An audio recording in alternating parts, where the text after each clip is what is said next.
Donc ATHS, c'est un congrès formidable, vous le savez. Ceux qui viennent régulièrement le savent et c'est pour ça qu'ils reviennent. Et ceux qui sont là pour la première fois, ben, vous le découvrez, donc je vous explique. Donc les sessions en plénière le matin, c'est souvent des sessions, bon, voilà, c'est des plats principaux, c'est des sessions de niveau international, c'est souvent anglais, espagnol, un peu de français. Et c'est l'occasion d'accéder en direct à des chercheurs imminents. Les ateliers, c'est un peu les tapas. Les ateliers, c'est l'après-midi, il y a un peu de tout, il y a beaucoup de diversité. Vous verrez, il y a plein de salles et vous allez pouvoir choisir, vous faire comme avec les tapas, vous avez un mélange de plusieurs choses. Et puis, il y a aussi les symposiums de l'industrie et qui sont également excellents. Hein, on a tendance à dire, ah, c'est un truc de l'industrie, c'est une couillonnade. Ou est-ce qu'on va pas nous donner, non, il y a rien, on nous donne pas des petits gâteaux et des trucs. Non, ATHS, c'est un esprit et donc même les symposiums de l'industrie sont, intéressants et sans plus attendre, donc première diapo.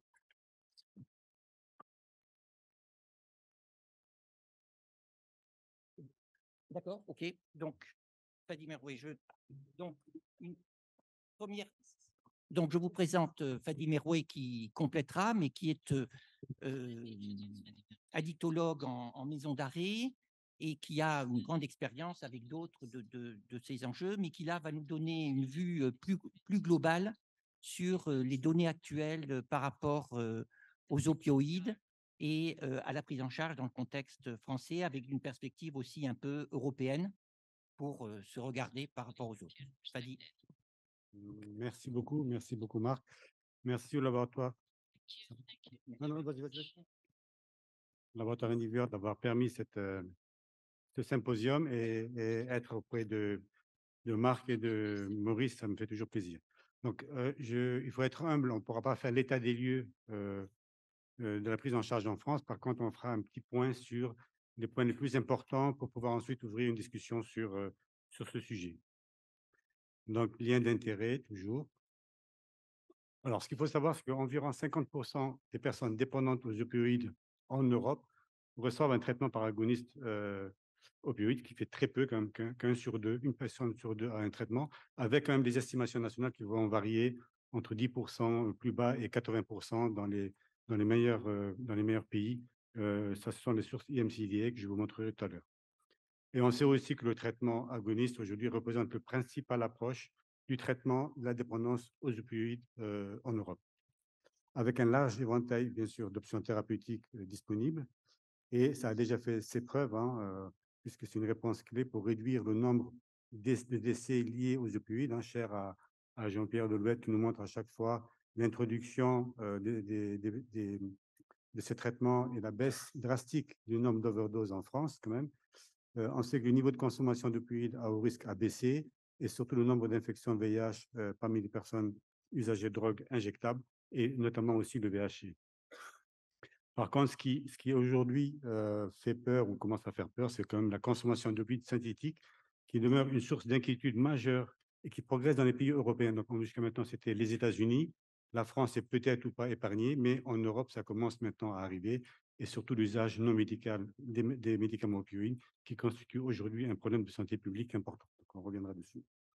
Alors, juste pour montrer les consommations d'opioïdes à haut risque en Europe, on voit ici sur 1000 personnes les pays en Europe, les consommations. On voit que la France est quand même au milieu, n'est pas parmi les pires ni parmi les moins bien, mais on a quand même encore des personnes qui rentrent en consommation d'opioïdes à haut risque en France.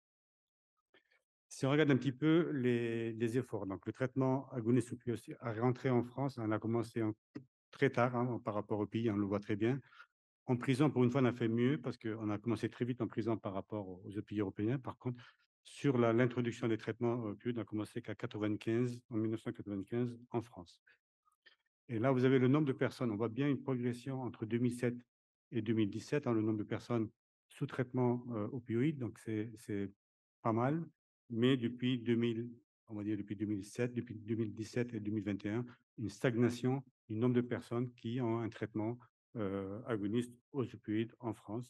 Et quand on regarde un petit peu par rapport aux autres pays européens, en France, on est encore à 60% BHD et 40% méthadone. Ça varie d'un pays à l'autre. Là aussi, si je peux vous montrer que la France fait partie, on peut dire cocorico si on veut, mais fait partie des pays, des 9 pays européens où on est au-dessus de 50% de personnes sous traitement. Donc en France, on est à 80%. Peut-être aussi le pays où on donne le plus de traitement aux personnes dépendantes aux opiacés par rapport à des pays qui ont encore à 10%, voire 20% de personnes. Et quand on regarde qui bénéficie de ces traitements, donc on voit entre hommes et femmes, donc ça commence à augmenter. On n'arrive pas à une parité, mais pas loin. Par contre, sur l'âge, on voit bien qu'entre 2011 et 2021, il y a un déplacement de l'âge, hein. Donc c'est normal parce qu'il y a des personnes qui étaient traitées en 2011 sont encore sous traitement aujourd'hui. Donc la barrière, on avait un maximum entre 20 et 35 ans. Maintenant, c'est surtout entre 30 et 45 ans. On a le plus grand nombre de personnes traitées. Moins de personnes qui rentrent en traitement. Par contre, nos anciennes personnes traitées sont toujours sous traitement aujourd'hui. Alors, on peut dire que la France, c'est bien parce que 80% des personnes de traitement, on a tout ce qu'il faut, mais il y a des écueils. Je veux dire, tout n'est pas si bon que ça. Et on a, je pense, plusieurs défis à relever.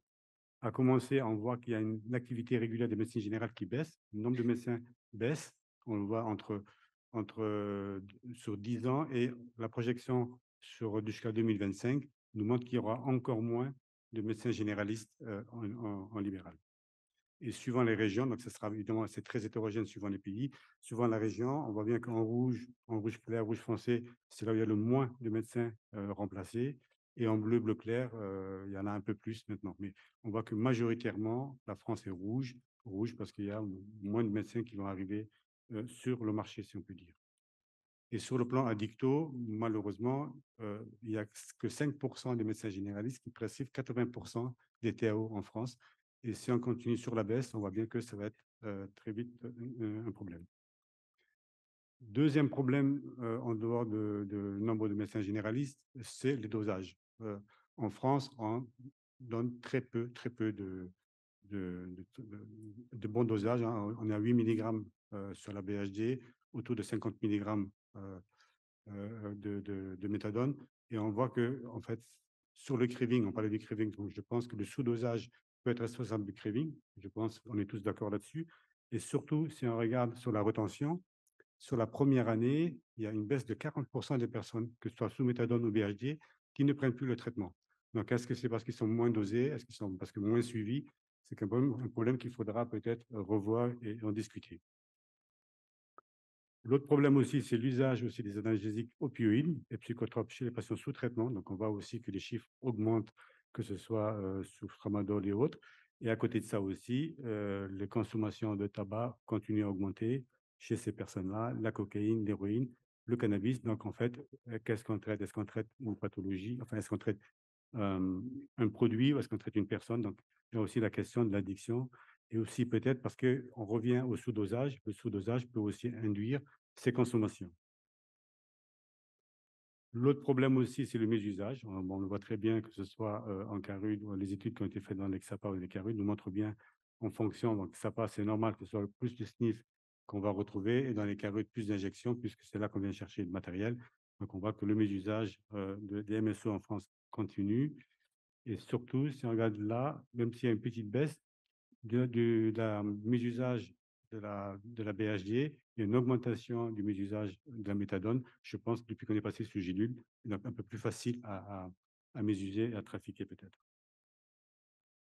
Dernier point, évidemment, qu'on voulait faire, c'était sur le drame fait par les études drame, qui nous montre bien qu'aujourd'hui, on meurt beaucoup plus avec les médicaments qu'avec l'héroïne. Donc là aussi, il faudra tirer la sonnette d'alarme. On le voit très bien sur ce graphe. On voit que les 3 médicaments par rapport à l'héroïne, c'est à peu près 2 tiers à 1 tiers de décès en France. Donc, sans tirer peut-être la sonnette d'alarme, mais peut-être qu'il est temps de se pencher sur ce problème. Alors, pour conclure simplement, je pense qu'il faut préserver, il faut protéger, améliorer l'accès au traitement agoniste aux opioïdes. Il faudrait sensibiliser et lutter contre la stigmatisation. C'est ce qui fait que des personnes ne restent peut-être pas trop longtemps en soins. La formation des professionnels de santé reste une problématique, un problème important à résoudre, on va dire. Travailler sur la réduction des mésusages et surtout un meilleur accès aux outils RDRD si on veut améliorer la prise en charge de ces personnes, y compris l'analoxone. On est encore un petit peu en retard en France. Améliorer l'accessibilité aux soins primaires, parce qu'il ne s'agit pas simplement de traiter l'addiction ou les conséquences de l'addiction, mais bien aussi le VIH, problèmes cardiovasculaires, ne pas oublier ces soins primaires chez ces personnes-là et lutter contre la prescription excessive d'opioïdes. Et je vous remercie.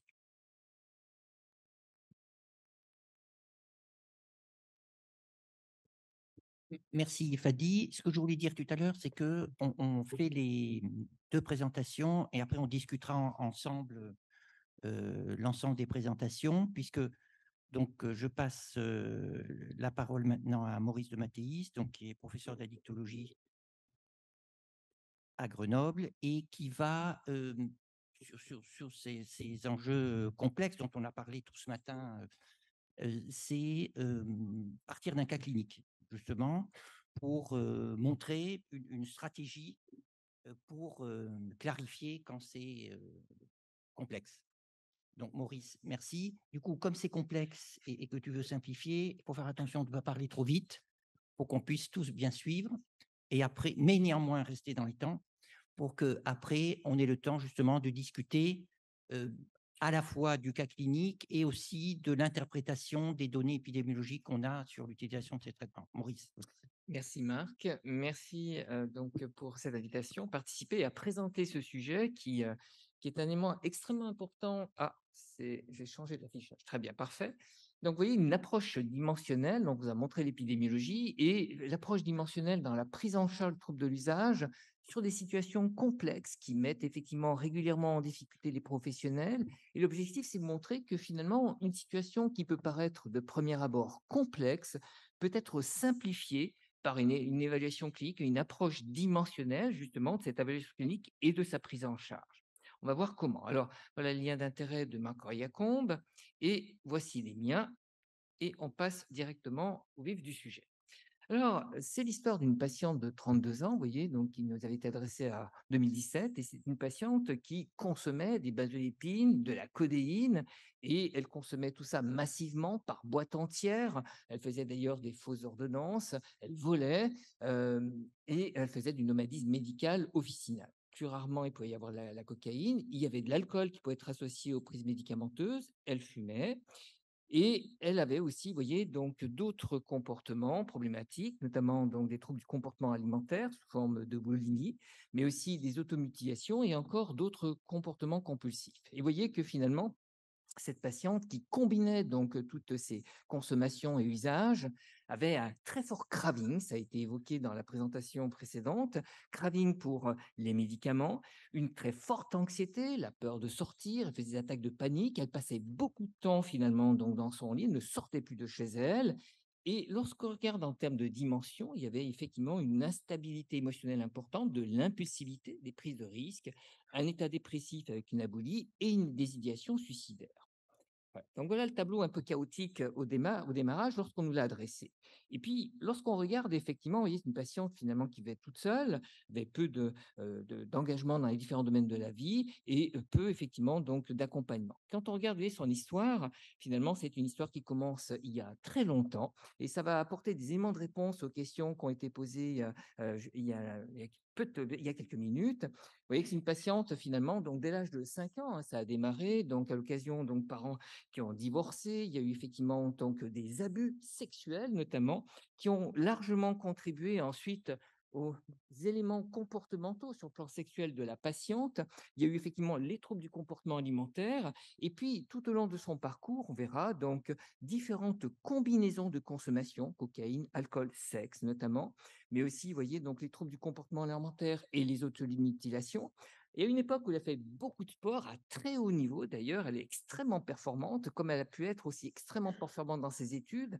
Et vous voyez, avec effectivement donc le besoin d'accompagner effectivement ces difficultés par des consommations diverses et variées, jusqu'au moment où on la voit. Elle a eu déjà des conséquences, vous voyez, donc notamment hépatite médicamenteuse liée à ces consommations de codéiné associées au paracétamol. Et puis, bien entendu, de très nombreuses hospitalisations en psychiatrie pour les différents troubles, puisque les psychiatres sont essentiellement donc ciblés sur une analyse catégorielle des troubles comportementaux qui ont valu effectivement un diagnostic de troubles bipolaires avec différentes prescriptions de lithium et autres thymorégulateurs, avec des conséquences, notamment en termes d'effets indésirables thyroïdiens, œdème, etc. Et puis, enfin, un diagnostic de troubles de la personnalité borderline. fois qu'on a dit ça, on a tout dit et rien dit. Vous voyez, c'est quand même des années et des années, effectivement, donc de prise en charge pour lequel, finalement, la patiente était dans une sorte d'impasse. Alors, vous allez voir que finalement, sur ce type de situation qui peut paraître relativement chaotique et complexe, eh bien, on peut analyser les choses de manière extrêmement simple. Et ce n'est pas un psychiatre qui vous le dit, mais un simple neurologue pharmacologue. Effectivement, si on regarde maintenant donc l'usage, le trouble de l'usage, il faut comprendre pourquoi finalement la patiente consomme et il suffit de demander à la patiente pourquoi. Et vous voyez, il y a non seulement donc les motifs de consommation, il existe différents moyens de, justement pour interviewer le patient, rechercher les motivations de consommation, quel est le rôle du produit dans le fonctionnement de l'individu. Alors, parfois, effectivement, les patients ont du mal à l'exprimer parce qu'ils sont très souvent à l'excès thymique et nous verrons que cette patiente l'était. Le craving. Le craving est un élément important. Bien entendu, on ne consomme jamais par hasard. C'est évident qu'il y a des éléments sous-jacents qui vont, on va le voir dans la description de la patiente, expliquer les motivations de consommation sous-jacentes. Et ce craving, il n'est pas constant. Il est évident qu'il peut fluctuer tout au long de la journée. On peut l'évaluer de manière dynamique, semi-quantitative, aux différents moments de la journée, aux différentes situations qui le provoquent. Et effectivement, on peut, vous voyez, en utilisant l'ETIAM, qui est une évaluation semi-quantitative, nul, léger, modéré, insistant, obsédant, incontrôlable. Et effectivement, à un moment donné, le patient donc, peut ne pas contrôler sa consommation parce que ça va aller au-delà de ses capacités de contrôle. Et très souvent, on va retrouver des éléments donc, de stratégie d'évitement, finalement. Donc, le produit est un moyen de gérer ce que le patient n'est plus capable de gérer par ses propres moyens. C'est une conduite dopante. Et au-delà du produit d'intérêt, du produit de choix pour lequel le patient vient, il y a les autres consommations ou les autres usages qui peuvent être associés. De la même façon qu'on peut évaluer, voyez, donc la première consommation, on peut utiliser, voyez, un autre questionnaire qui est la MICA, qui est le questionnaire de mesure de l'intensité des conduites addictives et qui va voir justement dans quelle mesure la patiente, faute de présence du produit de choix, va basculer sur d'autres stratégies. Et elle, notamment, c'était les troubles du comportement alimentaire, le tabac, Internet. Et on peut le quantifier. Et ce qui est très intéressant, vous voyez que uniquement sur une analyse fonctionnelle de la consommation, dis-moi ce que tu consommes et comment tu le consommes, je te dirai comment tu fonctionnes. Ce qui est très intéressant dans les modalités de fonctionnement de cette patiente, plusieurs de ses consommations, étaient sur un mode binge. Le binge qui soit drinking, eating, watching, drugging, sexing, est sous-tendu systématiquement par des éléments d'impulsivité et de l'habilité émotionnelle. Vous avez deux autres dimensions. Et voyez, finalement, donc le patient, c'est quelqu'un de pragmatique qui va essayer de gérer ses difficultés en fonction de ce qui est disponible. Finalement, c'est bien l'individu au centre, dans un environnement, et voyez, donc plein de stratégies différentes, finalement, pour gérer. On va écouter justement cette patiente, qu'est-ce qui sous-tendait le besoin de consommer. Alors, j'ai mis en anglais et vous l'avez aussi en français. Les angoisses revenaient systématiquement. Vous les gériez comment? Je prenais les produits. Lesquels, par exemple? Tramadol, Lamaline ou Seresta. Comment se faisait le choix entre ces différents produits? Ça dépendait de l'intensité de l'angoisse. Quand ça commençait à être trop envahissant, j'avais besoin vraiment de m'anesthésier complètement. Donc, je prenais une Tramadol, Lamaline pour vraiment être dans un état second et que l'angoisse s'éloigne de plus en plus, quoi. Et l'alcool dans tout ça? Et en fait, quand c'était des angoisses du soir, je mélangeais l'alcool avec les médicaments. En fait, quand j'avais des angoisses le soir, j'essayais de me mettre vraiment dans un état complètement second et de chasser l'angoisse par les produits mélangés à tout ce que je pouvais, en fait. Donc derrière le besoin de consommer, il y avait toujours une émotion de type angoisse. Oui, toujours. Ouais. Toujours. C'est-à-dire, quelle que soit la situation, toutes vos consommations étaient finalement motivées par des éléments d'angoisse. Soit l'angoisse, soit vraiment le mal-être profond.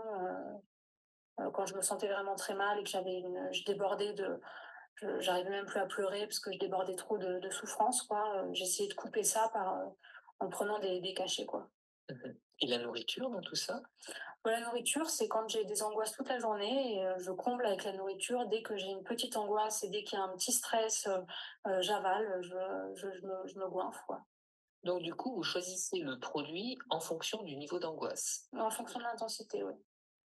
Alors ça vous montre que les patients, eh bien finalement, vous voyez qu'ils ont leur propre palette, ils ont développé leur propre palette comportementale d'utilisation des différentes consommations qui vont combiner en fonction effectivement donc du besoin de gestion. Finalement, c'est bien un jeu d'équilibriste. C'est à nous effectivement de le comprendre pour pouvoir ensuite aider les patients. Alors, évidemment, tout ça a des conséquences sur le plan psychique, et on verra somatique, avec, vous voyez, des déstructurations des rythmes de vie. Elle passait son temps au lit, elle faisait plus rien du tout. Et évidemment, quand on regarde les niveaux d'anxiété, de dépression, des niveaux extrêmement élevés en termes de symptômes anxieux et dépressifs, avec une altération de qualité de vie majeure. Le sommeil, oui, vous voyez que c'est aujourd'hui un élément extrêmement important. C'est une dimension essentielle à toujours considérer chez nos patients parce que vous voyez qu'aujourd'hui, dans le trouble de l'usage opiacé, plus de 75% des patients ont du trouble du sommeil de différentes natures. Et donc là aussi, on le sait, pouvoir gérer le trouble du sommeil est une façon, là aussi, rentrer dans la prise en charge de manière effective chez nos patients. Les complications somatiques, vous avez vu notamment qu'elle a fait une hépatite médicamenteuse et plein d'autres choses. Donc, on va passer maintenant à la problématique psychiatrique. Et effectivement, la comorbidité, on parle, voyez, donc de plus en plus de la pathologie duel. Il va y avoir plusieurs sessions dédiées et pour force, puisque aujourd'hui, c'est la norme. Sauf qu'il ne faut pas faire de premier diagnostic d'emblée parce que ça peut être trompeur, d'autant plus qu'entre la problématique sous-jacente et les consommations de produits, les deux vont mutuellement s'aggraver jusqu'à donner effectivement un tableau clinique extrêmement compliqué à catégoriser. Finalement, encore une fois, l'approche dimensionnelle est essentielle.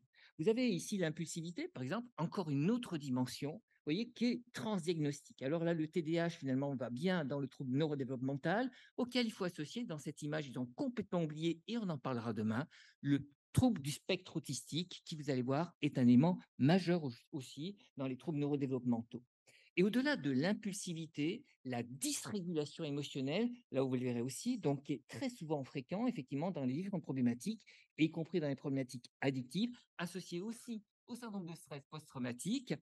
Et finalement, au-delà donc d'une diagnostic catégoriel, uniquement par une approche dimensionnelle, on voit bien que c'est une patiente finalement. Alors ça, ce sont des échelles qu'on passe très facilement en consultation. La plupart, c'est moi qui les passe au cours de la consultation. Voyez un niveau élevé d'anxiété de dépression avec une alexithymie, une impulsivité et une dysrégulation émotionnelle qui était majeure. Tout ça pouvant se raccrocher à quoi? Eh bien, quand on fait passer, vous voyez, un questionnaire donc, de personnalité, finalement, c'était une vraie chimère, c'était un mélange de plein de choses. Finalement, il y avait des éléments neurodéveloppementaux, non pas à l'âge adulte, mais dans l'enfance, avec la VURS 25 pour le TDAH, quelques, on va dire, éléments du spectre autistique, mais il n'y avait que 3 domaines qui apparaissaient dans le questionnaire et bien entendu des éléments de traumatisme. On a vu effectivement tous les abus dont elle a souffert effectivement quand elle était enfant et qui ont duré pendant des années et des années. In fine, vous voyez, finalement, même si vous n'êtes pas psychiatre, mais que vous avez un trouble de l'usage d'opiacés, eh bien, vous avez des médicaments extrêmement efficaces, les agonistes opioïdergiques, que ce soit la buprenorphine ou la méthadone, c'est la même histoire. Vous voyez, on peut reprendre le patient, décomposer sous forme donc de dimensions. Eh bien, vous avez vu l'importance d'adapter de manière individuelle la titration, puisque l'anxiété, et elle l'a bien dit la patiente, ça sous-tendait de manière majeure le craving vis-à-vis des différentes consommations. Eh bien, voyez, donc le fait d'augmenter le traitement va progressivement diminuer en réévaluant, voyez, systématiquement en consultation ces dimensions, diminuer l'intensité de ces différentes dimensions. Vous comprenez pourquoi il est important, voyez, quand on évalue finalement donc le patient, de pouvoir donc systématiquement rechercher non seulement la consommation pour laquelle elle est venue, mais aussi les autres consommations, vous voyez, qui appartiennent à un jeu d'équilibriste du patient qui va effectivement être utilisé en fonction donc, de ses besoins de gestion, notamment émotionnels. On peut y rajouter d'autres médicaments parce que finalement, à un moment donné, même quand on a une titration idéale, ça ne suffit pas. Et ceci peut être proposé d'emblée lorsqu'on a des éléments qui le permettent en termes de diagnostic. Et effectivement, lorsqu'on considère les autres médicaments que l'on peut associer, on verra celui qui a été proposé à la patiente, vous voyez qu'on peut à nouveau décomposer tout l'individu selon des dimensions et on voit bien les différentes implications des différents neurotransmetteurs en fonction de ces dimensions. Regardez, le système opioïdergique lui-même est impliqué aussi bien, vous voyez, le craving de manière générale, mais les éléments d'anxiété, de dépression, compulsion, impulsivité. D'où l'importance d'adapter de manière personnalisée le traitement par agoniste opioïdergique. Et si ça ne suffit pas, eh bien, on va rajouter effectivement d'autres médicaments. Chez elle, on avait utilisé l'aripiprazole, qui a été extrêmement efficace, d'ailleurs jusqu'à 30 mg par jour. Vous voyez qu'on n'hésite pas à pousser. Elle était ni trop bipolaire, ni psychotique, juste une dysrégulation émotionnelle majeure avec des éléments d'impulsivité qui ont parfaitement répondu, vous voyez, à la double association, c'est-à-dire le traitement par agoniste opioïdergique et l'aripiprazole. Donc, agissent sur l'impulsivité et la dysrégulation émotionnelle. Et là aussi, on peut proposer en fonction des troubles qui ont été identifiés. Mais ça ne suffit pas, vous l'avez compris et ça a bien été dit, au-delà, bien entendu, des médicaments, il y a un énorme travail de déconditionnement. Ça a été dit, effectivement, vous voyez que dans toutes les problématiques aujourd'hui addictives et comportementales, il y a très souvent effectivement une anxiété anticipatoire, des conditionnements comportementaux majeurs. Et il est important effectivement d'aider le patient, vous voyez, donc à travailler tout ça. Et c'est d'autant plus vrai qu'il y a des comorbidités. On a bien les éléments d'émotion, eux-mêmes favorisés par les consommations et les vulnérabilités sous-jacentes. Le contexte, lorsqu'on remet effectivement les patients dans des situations qui favorisent les consommations, eh bien, ils sont challengés forcément. Donc, évidemment, un simple sevrage ne suffit pas. C'est travailler tous les éléments qui vont favoriser donc le craving et la reprise du contrôle. Et c'est là que toutes les approches psychothérapiques et non pharmacologiques sont essentielles, en repartant de la base, dont les rythmes de vie, dont le sommeil, et puis tout le travail notamment de comportement alimentaire. Autant veut dire que lorsqu'on a progressivement augmenté le traitement par agonisme opioïdergique, les besoins de consommer, y compris les aliments, ont complètement disparu. Donc, vous voyez à quel point, vous voyez, donc c'est bien une vision globale de l'individu qu'il faut avoir. Et après, bien entendu, on a travaillé les psychotraumas, vous voyez, avec les différentes approches de thérapie cognitivo-comportementale, de MDR, et on peut aller beaucoup plus loin. Tout ça au profit, effectivement, du projet de vie et d'une meilleure qualité de vie. In fine, vous voyez que même si vous n'êtes pas psychiatre, même si vous n'êtes pas spécialisé dans l'évaluation du patient, savoir décomposer le fonctionnement de l'individu selon des dimensions et utiliser de manière appropriée le traitement par agoniste opioïdergique, quel qu'il soit, va permettre progressivement de réduire tout ce tableau chaotique et revenir à l'essentiel du fonctionnement du patient et ensuite proposer de manière individuelle, personnalisée, les différentes approches pharmacologiques et non pharmacologiques. Tout ça en prenant en compte, bien entendu, les conditions de vie qui permettent, vous voyez, d'avoir une approche de type rétablissement de manière fonctionnelle, intégrative.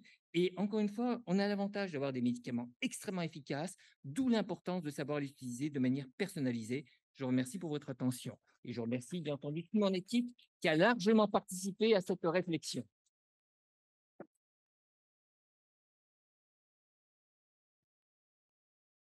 Merci Maurice pour cette présentation rondement menée, donc de ce cas complexe que tu as bien découpé.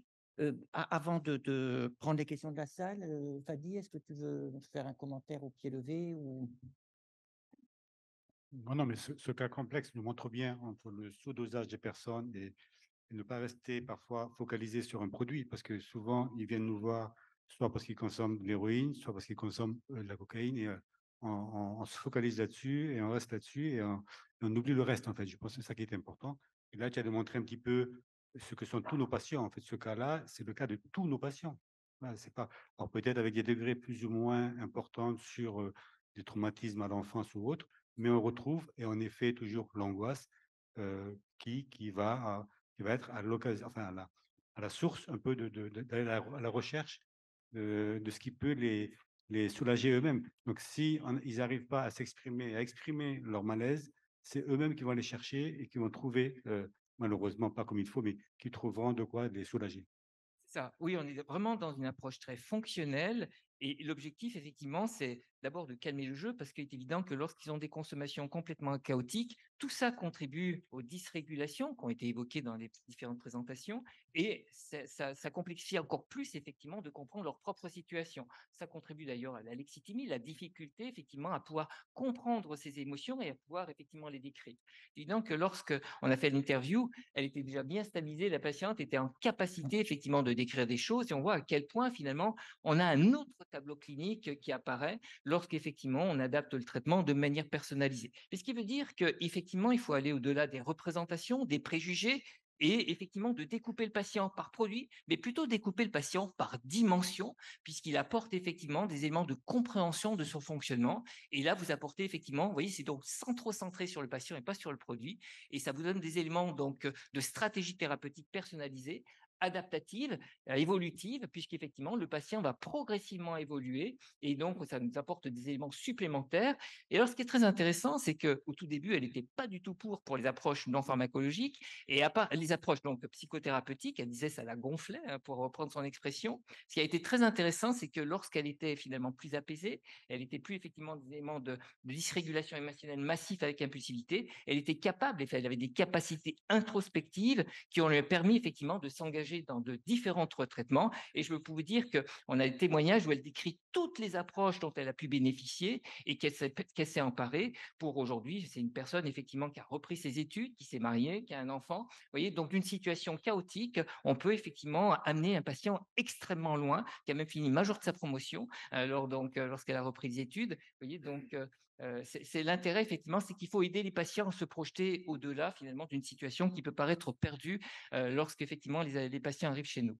Et le second problème, je pense que c'est les benzodiazépines quand même, qui sont largement et trop prescrits chez ces patients et qui va lisser un petit peu, qui va cacher un petit peu la vraie, je veux dire, le vrai diagnostic psychiatrique ou pas de ces patients, en fait. Et puis quand on arrête les benzos, peut-être que c'est plus facile d'aller chercher avec eux les causes, voilà, de trouver en quoi faire le meilleur traitement. Est-ce que c'est un antidépresseur, un antipsychotique à petite dose? Et je pense que le problème de nos patients, ils sont souvent tous sous benzodiazépine avec des fortes doses de benzodiazépine. Je sais pas ce que tu en Alors, penses. pourquoi? Mais parce que c'est une prescription qui est extrêmement banalisée, hein. Les benzoïpines font partie des médicaments extrêmement prescrits. Et lorsque finalement il y a de l'anxiété ou de l'insomnie, de manière très automatique, vous voyez qu'il n'y a pas que nos patients qui fonctionnent de manière automatique sur les médicaments, eh bien, les soignants, mais dans la population générale, la France fait partie des plus gros consommateurs, hein, de médicaments.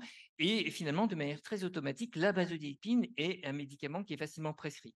L'inquiétude aujourd'hui, d'ailleurs, on évoquait la crise des opioïdes, c'est qu'aujourd'hui, les opioïdes qui sont beaucoup plus disponibles en France, eh bien que cet automatisme de la prescription de la benzodiazépine soit transféré sur les opioïdes avec une dangerosité bien plus importante. On rappelle quand même que lorsqu'il y a des décès par intoxication, dans 70 à 80% des cas, ce sont des opioïdes. Donc, il est évident que ce sont des médicaments qui ont une plus grande dangerosité. Or, face à une banalisation, nous avons aujourd'hui des patients qui vont effectivement s'auto-médiquer avec des opioïdes. Elle l'a fait avec le tramadol. Je vous rappelle que vous a montré l'enquête DRAME, mais ça, c'est chez les consommateurs de produits licites. Dans l'enquête DTA, décès par toxique antalgique, où là, c'est la population générale, la première cause de décès, c'est le tramadol, suivi de la morphine, suivi de la codéine. Et cette patiente, vous voyez qu'elle consommait justement tramadol, codéine. Donc, vous voyez que finalement, elle était à haut risque finalement de décéder par overdose. OK, merci pour ces premiers commentaires. Et maintenant, on va se tourner vers la salle. Je vois déjà des mains qui se lèvent.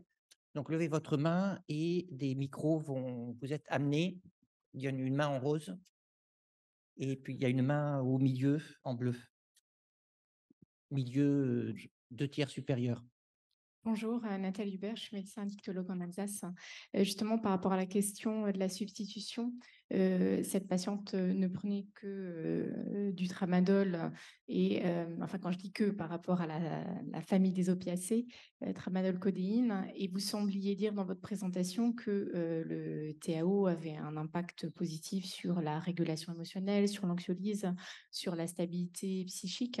Est-ce à dire que par rapport à la complexité, la polyaddiction présentée, polyconduite addictive présentée par cette patiente, on pouvait espérer d'un point de vue neurobiologique que le TAO puisse avoir une action sur l'ensemble de l'évolution de ces conduites et de la gestion de ces conduites? Oui.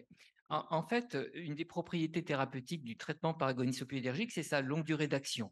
Quand on consomme effectivement, comme elle le faisait, du tramadol, de la codéine ou de la lamanine de manière massive, intermittente, sur un mode plutôt binge, là, vous faites du yo-yo et ça contribue à entraîner une dysrégulation.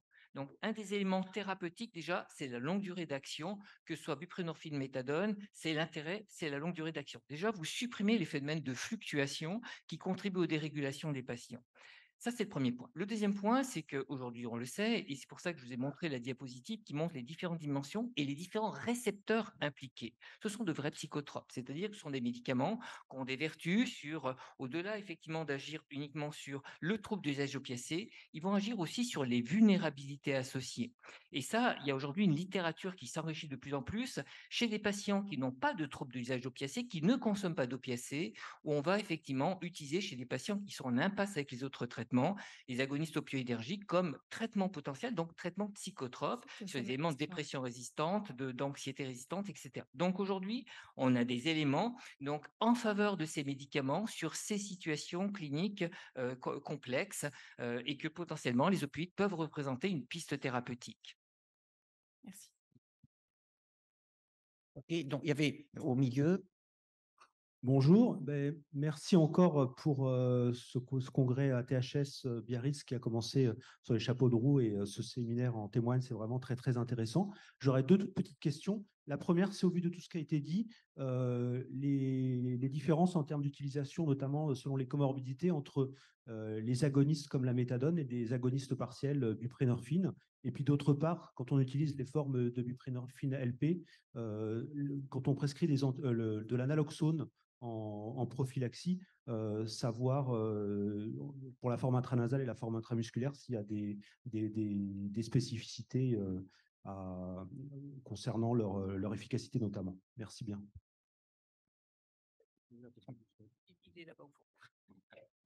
S'il y a une différence entre la forme nasale et injectable, c'est bien ça? Oui, il y a deux questions. La première, c'est s'il y a des préconisations concernant les agonistes comme la méthadone par rapport aux agonistes partiels comme la buprenorphine, notamment selon les comorbidités associées psychiatriques, etc. Et puis d'autre part, si pour l'analoxone, concernant les formes intranasales et intramusculaires, savoir si notamment en cas de mise sous buprenorphine à libération prolongée de personnes, s'il y a des études qui montrent en termes d'efficacité qu'il faut plutôt privilégier telle ou telle forme de naloxone.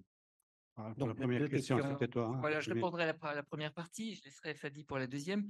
En fait, ce qui est intéressant, c'est qu'effectivement, ils ont des profils d'action, d'efficacité un peu différents en termes d'effets thérapeutiques. La méthadone est un peu plus anxiolytique, un peu plus sédative, donc elle peut être aidante chez certains patients qui ont effectivement des niveaux d'anxiété importants. Mais en fait, on peut toujours démarrer par la buprenorphine, c'est ça qui est très intéressant parce qu'on a des situations cliniques parfois très chaotiques où on se dit c'est un patient qui pourrait justifier de la méthadone, entre autres parce qu'il y a aussi les éléments d'encadrement qui contribuent aussi dans le cadre thérapeutique à être efficient, je dirais, dans la prise en charge, mais on s'aperçoit qu'il y a des patients, finalement, où en commençant par la buprenorphine, eh bien, c'est efficace parce qu'on va déjà les aider à réduire les dysrégulations associées aux consommations.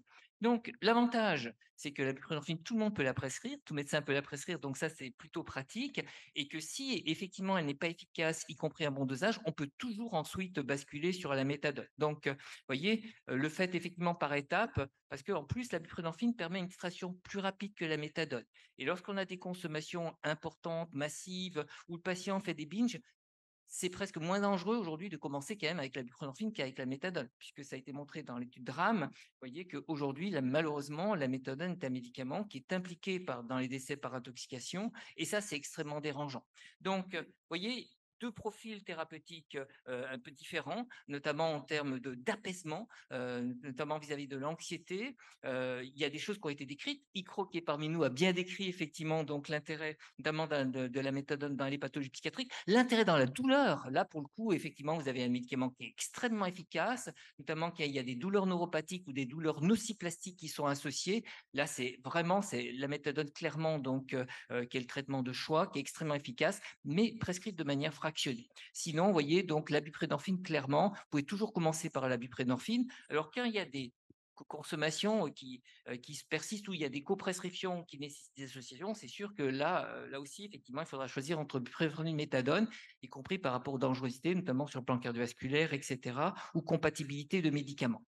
Voilà, donc c'est là-dessus. Vous voyez, donc finalement, c'est assez simple. Vous pouvez toujours commencer par l'un, puis basculer par l'autre, sauf s'il y a des situations particulières où effectivement, on va plutôt proposer donc l'autre. Mais voilà.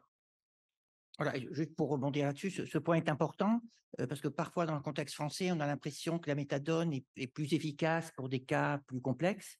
Mais quand on regarde les données, on ne peut pas différencier sur l'efficacité ces deux médicaments, même si il y a des données qui montrent qu'il y a des répondeurs différentiels. Il y a des gens qui vont répondre mieux à l'un ou à l'autre, mais sans qu'on puisse le savoir à l'avance. Et ne pas oublier les soins associés. Et souvent, quelqu'un qui va démarrer un traitement par méthadone a plus, pas toujours, mais souvent a plus de soins associés, ce qui peut donner l'impression que c'est plus efficace. Et la deuxième question, c'est de savoir si la buprenorphine action prolongée, c'est ça la question? Voilà, modifie donc. Voilà. Chez Ah, oui, quelqu'un naloxone voilà, IM, chez quelqu'un qui est sous buprenorphine, enfin je parle sous contrôle, chez quelqu'un qui reçoit un traitement buprenorphine d'action prolongée, est-ce qu'on peut gérer le risque d'overdose comme chez Ah quelqu'un oui, oui, qui est bien en sûr. Enfin, prise orale je pense que sous forme prolongée, oui, il y a une action très claire sur les overdoses. Ça, c'est sûr. Ça a été prouvé. Il y a des études qui ont montré, mais à forte dose, hein. Ça veut dire il faut vraiment y aller à des doses assez fortes d'action prolongée. Et là, on a des preuves. En sortant de prison, il y aura cet après-midi avec Adrien Dunlop qui va présenter. On voit bien les personnes sortant de prison, par exemple, qui avaient reçu ce traitement. Il y avait moins d'overdose, voire pas du tout d'overdose à la sortie de prison par rapport à il y a quelques années auparavant. Oui, c'est-à-dire, donc ce que je comprends, c'est que la buprenorphine d'action prolongée, Oui. en fait, elle a un effet protecteur sur Complètement. l'overdose en tant que telle. Voilà, C'est ça. voilà. Et Puisque du coup, elle effectivement, rend moins c'est ça. cruciale l'association C'est ça. de Tout à fait, naltrexone. tout à fait, tout à fait. Voilà, la et, buprenorphine a une très forte affinité pour le récepteur mu. Par conséquent, pour que les autres produits puissent être efficaces, il faut mettre une dose conséquente. C'est une question de compétition entre finalement la buprenorphine et les autres produits. Donc la buprenorphine à longue durée d'action va être longtemps fixée sur le récepteur mu et donc du coup protège effectivement des overdoses. Mais vous savez très bien que finalement, même quand vous avez de la buprenorphine et que vous faites une overdose buprenorphine associée à plein d'autres choses, l'analoxone peut être efficace, mais par contre, il va falloir en apporter beaucoup pour contrer la compétition parce qu'il y a cette forte affinité sur le récepteur mu. voilà, et c'est aussi un argument pour avoir des dosages optimaux. C'est C'est-à-dire, ça. dans le doute, avoir plutôt un peu C'est plus ça. Tout qu'un à peu fait, moins, oui, C'est oui. ça. parce que ça a un effet, surtout chez quelqu'un qui co-consomme, il va pas bien, parce que ça va le protéger de ce risque d'overdose. Voilà, et l'efficacité entre intramusculaire et nasal est assez superposable hein, globalement. D'autres questions? Oui, il y a une main ici, en bas. Voilà.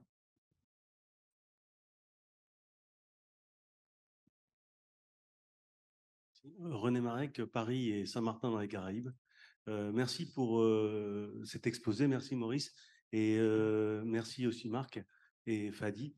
Je reviens sur l'exemple de cette personne de 32 ans, et c'est vrai que tu l'as tellement bien expliqué qu'il faut s'adapter à la personne, puisque chaque personne a des raisons différentes. Il y a autant de raisons de consommer qu'il y a de consommateurs.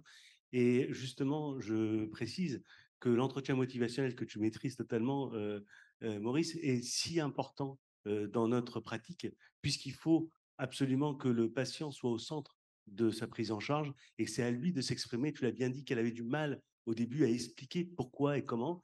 Et effectivement, les formations d'entretien motivationnel pour les soignants sont indispensables autant pour aborder le craving que pour bien prendre en charge les patients. Voilà, je voulais rebondir sur ton exemple et c'est ce que j'ai noté au cours des débats précédents. Merci en tout cas. Merci. René. D'autres questions? Pas oublier la première partie présentée par Fadi sur les L'épidémiologie. données épidémiologiques d'utilisation. Moi, j'aurais une question brève. On dit comment, dans le contexte français, on dit parfois, voilà, la dose moyenne de buprenorphine, elle est autour 8, de, autour de 8. voilà, de 8. Donc, Il y a, dans la- il y a 65% des patients sous buprenorphine qui sont entre 8 et 24 mg avec la Suboxone. Il y en a beaucoup plus avec la Suboxone qu'avec et pour la méthadone, c'est autour 50 de mg. 50 mg. Oui. Voilà. Du coup, comment interpréter ça? Je pense que c'est d'une part peut-être une peur. Enfin, je pense que la peur de. On a eu toujours peur en France, on est resté bloqué sur les 8 mg, comme quoi c'était déjà beaucoup. Et en plus, on n'avait pas d'AMM au-delà de 16 mg. C'est la peur, non pas des médecins, des soignants, mais peut-être aussi de nos institutions qui ne voulaient pas qu'on dépasse 16 mg. Alors qu'avec la formule maintenant action prolongée, où on peut le faire soi-même, on peut aller jusqu'à 32 mg. Donc, ils acceptent. En fait, il y avait toujours cette peur du mésusage et de la diversion, comme on dit, sur ce médicament-là. Donc, c'est pour ça. Et sur la méthadone, c'était parce que aussi, on avait toujours peur d'en donner trop et ne pas arriver à l'overdose chez le patient. Voilà. Et donc, ça a été une peur et peut-être Voilà. manque de formation peut-être aussi. Oui, et à cette occasion, de se rappeler que pareil, pour donc la buprenorphine, de façon intrinsèque, elle a ce facteur protecteur, du fait de son effet agoniste partiel et sa forte affinité au récepteur. Mais la méthadone, si elle est à dosage suffisant, elle va avoir l'effet protecteur. Par contre, il faut passer ce cap de l'augmentation de dosage de façon progressive pour que la tolérance se développe. Il ne faut surtout pas laisser quelqu'un qui consomme des opiacés ou d'autres substances à des petits dosages de 40 mg en se disant ben, ça sera moins dangereux. Il a plus de risques de s'overdoser que de monter à 80 ou 100 mg, même s'il co-consomme à côté, on réduit son risque de mortalité. C'est ça. Donc, c'est vraiment... En fait, oui, on voit bien, il y a une peur, en fait, à la fois du patient et du soignant. Puisqu'effectivement, le patient il dit bah, bon, les hauts dosages, ça veut dire que je suis malade, ça veut dire que je vais avoir le traitement pendant longtemps, ça veut dire que ça va être très compliqué ensuite pour réduire le traitement. Et le patient, finalement, qui est avec vous en consultation, c'est quelques instants, alors qu'il va passer la plupart du temps dehors où il va entendre plein de gens lui dire mais qu'est-ce que c'est que ce dosage, c'est pas normal, pourquoi il te propose autant, donc il faut baisser. Et effectivement, il va voir des exemples autour de lui de personnes qui ont des dosages plus bas, mais extrêmement instables. Et nous, on voit arriver effectivement des patients qui finalement n'ont jamais pu développer des stratégies de compensation, des stratégies d'adaptation alternatives, parce qu'ils n'ont jamais été correctement dosés. Et effectivement, on a été finalement dans des dosages insuffisants que le patient a compensé par lui-même par des consommations finalement, faute d'avoir donc le dosage. Et donc c'est ça qui est important, c'est de faire comprendre aux patients, mais aussi aux collègues, parce qu'évidemment, très souvent, quand après on passe le relais à des médecins, on voit revenir après les patients moins bien, parce qu'avec le médecin, ils se sont engagés dans une décroissance progressive de manière, dans le sens non péjoratif, mais aveugle, c'est-à-dire sans évaluation, uniquement pour diminuer, comme on le ferait avec un traitement de la douleur. Or, l'objectif, encore une fois, c'est le projet de vie, la qualité de vie, c'est permettre aux patients de développer des stratégies qui permettent d'éviter, mais s'il ne les a pas développées, il est évident que quand on réduit progressivement le traitement, on va déséquilibrer une situation que le patient avait équilibrée et finalement, donc, les produits vont réapparaître. Donc, vous voyez que c'est assez logique finalement, mais ça veut dire qu'il y a un vrai travail pédagogique à faire auprès des patients. Donc, au-delà de l'entretien motivationnel, c'est toute la psychoéducation et l'éducation thérapeutique du patient, mais aussi des soignants, expliquer aux collègues pourquoi et comment, effectivement, on met en place un traitement, quel dosage on atteint, pourquoi il est important de laisser suffisamment longtemps, aussi longtemps que nécessaire pour permettre aux patients de développer ces stratégies. Et ensuite, lorsqu'on le réduit, on le dit progressivement en réévaluant. Mais tout ça, effectivement, c'est un vrai accompagnement. Non seulement je peux vous dire que c'est un travail avec le patient, le soignant, mais je peux vous dire que cette patiente qui voyait qu'il y a eu une issue extrêmement heureuse, il y avait énormément de pression de l'entourage qui ne comprenait pas pourquoi effectivement elle avait encore ce traitement et qui, lorsqu'un patient vient vous voir d'ailleurs en vous demandant d'arrêter ce traitement, toujours comprendre qu'est-ce qu'il y a derrière cette motivation de l'arrêt. Et parfois on s'aperçoit que c'est pas une demande du patient lui-même, mais plus de l'environnement et la peur ou la stigmatisation liée au traitement. Car très clairement, même si aujourd'hui les patients ont des bénéfices majeurs avec ces traitements, et c'est là qu'on voit que les nouvelles formes galéniques sont en train de changer les représentations, parce que finalement, avoir ces traitements, que ce soit la buprenorphine en comprimé ou que ce soit effectivement donc la méthadone, sirop ou gélule, il y a une stigmatisation extrêmement importante qui font que les patients ne veulent pas augmenter donc le traitement ou veulent s'en défaire très rapidement. Oui, alors sur la psychoéducation, ce qui est important, c'est que le patient qui va être sous TAO n'aura pas de plaisir. Alors qu'à la base, il cherchait lui-même du plaisir avec les produits ou autre chose, mais là, avec les MSE, il n'aura plus ce plaisir-là. Donc, il a aussi peut-être la possibilité, enfin, il va demander à avoir un dosage moins important pour pouvoir aussi co-consommer à côté. Par exemple, sur la méthadone, si on augmente la méthadone, il peut avoir moins d'envie d'alcool. Et moi, j'ai des patients qui ont baissé leur dosage du méthadone pour pouvoir consommer de l'alcool à côté, par exemple. Voilà. Et puis d'autres, pour la buprenorphine, c'est pareil, en se disant, si j'en prends trop, peut-être que... Donc, il y a aussi cette psychoéducation à voir, revenir au patient, revenir à ce qu'il a induit, enfin, que disait Lova, il a le pourquoi, peut-être revenir là, et sur les comorbidités aussi, le plus important, psychiatrique, qui nous permettrait de donner un bon dosage de TAO et peut-être surtout aussi de traiter la cause psychiatrique. Merci. Une dernière, l'heure arrive, la fin commence à nous submerger. On commence à s'inquiéter si ceux qui sont partis en avant ne sont pas en train de tout bouffer avant qu'on arrive. Donc, est-ce que malgré tout, il y a encore des questions? Oui, une Oui, question. allez-y. OK. Docteur Achobonique, je suis enseignant-chercheur à l'Université Félix Houphouët-Boigny de Côte d'Ivoire et je suis là en tant que communicatrice, pas poster. Dans vos interventions, je vois que l'environnement joue beaucoup, c'est-à-dire l'environnement de l'individu, du patient joue beaucoup. Et généralement, on ne met pas beaucoup l'accent dessus, sur l'environnement. C'est vrai qu'on sensibilise les parents et autres, mais les parents jouent beaucoup parce que les émotions des parents peuvent dépendre sur le patient et également inversement. Donc, je pense qu'on doit beaucoup mettre aussi l'accent sur l'environnement. C'est vrai, on peut sensibiliser les parents, mais voir aussi quelles sont les émotions que l'entourage développe et qui peut influencer l'individu. Ça, c'est la première intervention. La deuxième intervention, c'est que parfois et généralement, les traitements de substitution deviennent les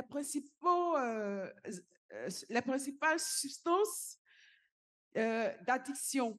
Et en Côte d'Ivoire, beaucoup de jeunes s'adonnent à ces traitements-là, à l'usage de ces substances-là, plus généralement la méthadone, qu'ils utilisent à forte dose, à 250 mg, qu'ils utilisent en composition avec d'autres produits, une polyconsommation.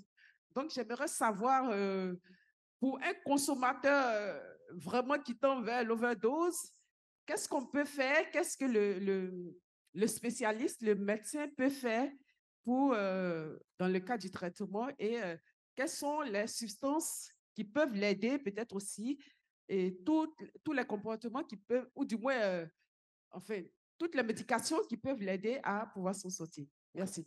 Maurice, Alors, une réponse réponse ciblée, puisque l'heure. D'accord, tourne. Alors, effectivement, je vais répondre aux deux aspects. Alors, d'abord, un produit n'est finalement qu'il soit médicamenteux ou qu'il soit illicite, c'est une question d'époque. Je vous rappelle que l'héroïne a été fabriquée comme traitement antalgique pour remplacer la morphine. Donc, eh ben, c'est pareil.